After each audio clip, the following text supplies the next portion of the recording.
just how explosive he is, and he's like a dynamic athlete, but he's also a good quarterback too, like throwing the ball. You know, he throws a real good deep ball, and then like with his feet, you know, he's really explosive. Now you've got 3 games under your belt this year after you were working your way back from that leg injury. Just how are you feeling physically, or do you feel like you're back to where you were pre-injury?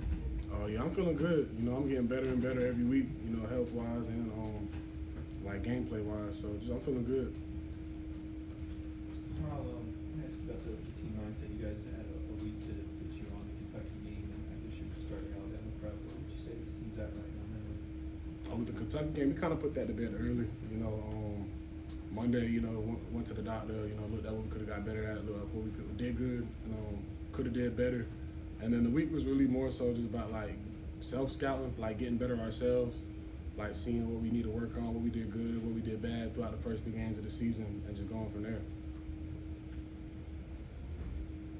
Smael, asked about Miller before. I noticed on some plays last year against him, you were spying, but sometimes you'd be able to just throw it over. Like, is he the kind of quarterback where it's kind of like a pick your poison kind of thing, where you might do one thing, you can make up for it?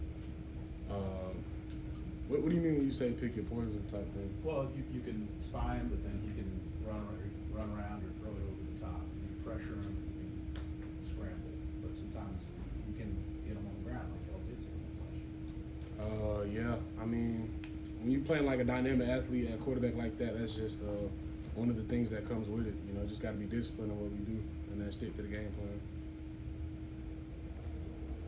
Yeah, how much did last year's loss to Alabama sort of linger with you personally after that game and then even throughout the offseason? You know, it lingered a lot, you know, personally, just because that's not really, it kind of like stopped us from getting to where we wanted to go, you know, with our goals for last season. So it lingered a lot with me, and I know with a lot of other guys. Yeah, just to ask about Miller one more time, how difficult is it as a guy in your position to know when to come up and make a tackle, when to hang back, and kind of defend against the pass? What goes into those decisions on a play-by-play basis? Really the play call, what we're doing on defense. Like sometimes, you know, it's our job to go do that. Sometimes you got to sit back and kind of spy them. So really just the play call, knowing what the D-line's doing, and just being able to execute. Well, just based on your timeline here, your history with Alabama along with Georgia's is pretty intense. I just wonder, you know, in terms of rivalries and that kind of stuff. I mean, what are your feelings emotionally about facing Alabama, and does that feel like I don't know, like a Mount Everest you guys are trying to scale to get over that mountain? You know? I mean, you say get over the mountain. I wouldn't say it's like getting over a mountain because, you know, we done did that before. But it's fun, really. Like, it's the kind of games like you like dream about playing as a kid. You know, a big game like this. You know, they're a real talented team. We're real talented, so it's gonna be like exciting. So it's more so like an excitement feeling for me personally, more so than like trying to like scale a mountain. Smael, I guess Nick Saban's probably Alabama coach for most of your life, and you grew up kind of watching college football with him there. What's it going to be like to play a Bama team with a different guy coaching them? I mean, it's still Alabama, you know. Still gonna go out there and play Bama. I don't really know how to answer that question, honestly. But I feel like nothing really changes much for me. Smael, you've obviously been a part of a lot of big wins and close ones like Kentucky. What does a close road win do for a team in the locker room? I guess you guys have different personalities there. You need a coach that. I feel like you learn more about your team in like a close game versus like when you blow a team out. Because, you know, when we played at Kentucky, it showed us like a lot of what we got to work on to get where we want to go in the season. So really, if you go about it the right way, like close wins are good for the team, I feel like, because it gives you more to go off of.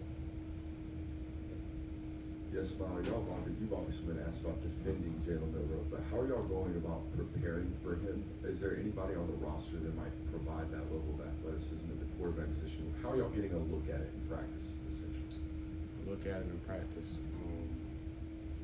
You know, with him being able to run and throw the ball, you know, tackling the quarterback's going to be big. So some of the scout team quarterbacks throwing on the red jersey and, you know, letting us throw them up, that's going to be big. Just a lot of different things, honestly. But I'm excited for it. Smael over here. I'm just curious, are you glad to be facing an Alabama team that's not coached by Nick Saban? Are you glad he's gone? Nah, I really don't feel like any type of way personally about it. To me, it's still Alabama. They're still like a real talented team. Got a lot of athletes on their roster. You know, they're still big, strong, and physical. So whether Nick Saban's there or not, they're still a good football team. Smael, what have you seen from Raylan through 3 games this year? Raylan's grown a lot, you know, from this year. From last year to this year, you know. But seeing the way like Raylan works though, ever since he came in, like that's something like I kind of knew was gonna happen. So like I expect like big things from Raylan like going on in the future. Just like how he works and attacks to like preparation really. Like him and CJ both, they do like a real good job like how they prepare, like especially for how young they are. Freddie, from a leadership perspective, what impact did losing in that SEC championship game a year ago have on you as a veteran leader of this team, your approach kind of the process, not just from game to game, but from that point to where you're at now? I feel like a loss like that, it kind of like fueled a lot of guys throughout the off season. You know, kind of gave a lot of guys something to like work towards. Not necessarily like a rematch versus Bama, but just like the like ultimate goal of where we're trying to get at the end of the season.